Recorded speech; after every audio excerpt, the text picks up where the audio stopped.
The media industry works on the principle that most people are controlled by outer suggestions and not by inner realizations. Check out the CIA's 1950s Operation Mockingbird as just one example of how the maxim that we tend to think what we see others do and hear others say has been manipulated. It's time to take control of our inner lives so that we can detach from the many outside things of the world which make subtle but damaging impressions on our mentalities. For we are thinking beings, and as such, we cannot avoid making things happen to us. Each of us must take control of our own thought processes so that our thinking does not depart from desiring and realizing for all only that which is good, if not perfect. It is this eventuality which will mark the long-awaited second coming for humanity and its ultimate victory over evil and death. A word of warning, however, our turning away from old thought habits will most certainly incur wrath and persecution.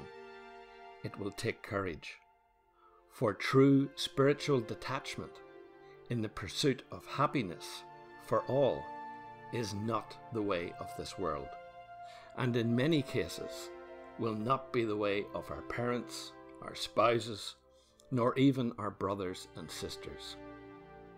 But it is the only way. Let's leave the old world behind. Let's stop struggling against the obstructions we create for ourselves by our conditioned thinking, and which are made manifest through pride, greed, lust, covetousness, anger, and envy. Let us calmly and in all humility, liberality, spiritual purity, brotherly love, and determination prepare and receive, accept and trust in the higher law of life we have been gifted.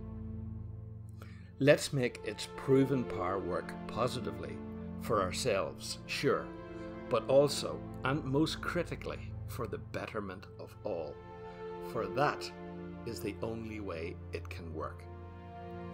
Dare to believe within our most inner being that the world is good, that our gift of eternal life is all about creating mutual prosperity by our innovation and by extending love, compassion, and generosity.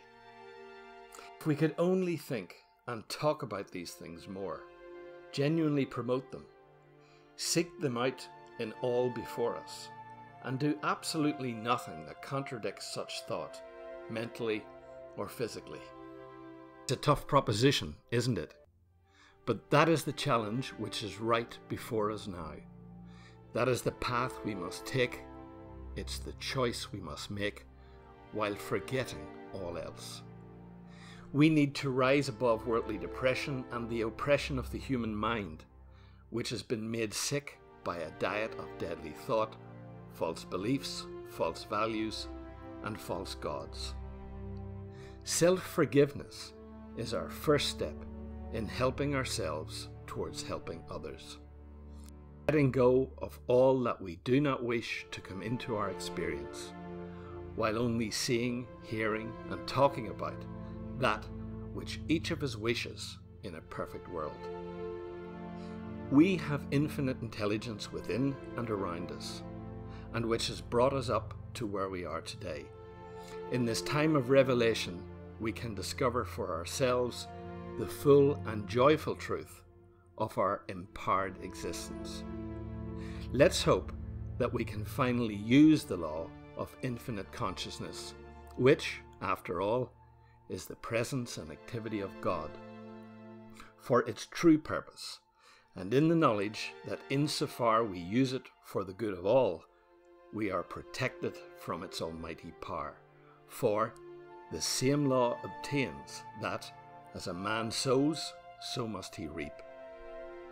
In this bittersweet realization, it's time for humanity to gather a better harvest. Your views in our comments section are very welcome. Thank you.